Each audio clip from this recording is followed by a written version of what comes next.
বিসমিল্লাহির রহমানির রহিম। এই যে কালকের কাটা কাপড়টা আমি সেলাই করতেছি। এই গলার পট্টিটা লাগাইলাম, পায়জামাটা করলাম, এখন গলার পট্টি লাগাচ্ছি। ইনশাল্লাহ আজকেই এটার ফাইনাল লুক দেব। ততক্ষণ পর্যন্ত ভিডিওটা লাইক দিন, কমেন্ট করুন।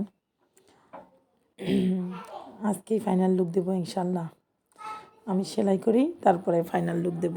ততক্ষণ ভালো থাকুন। Tata and take care. Bye by.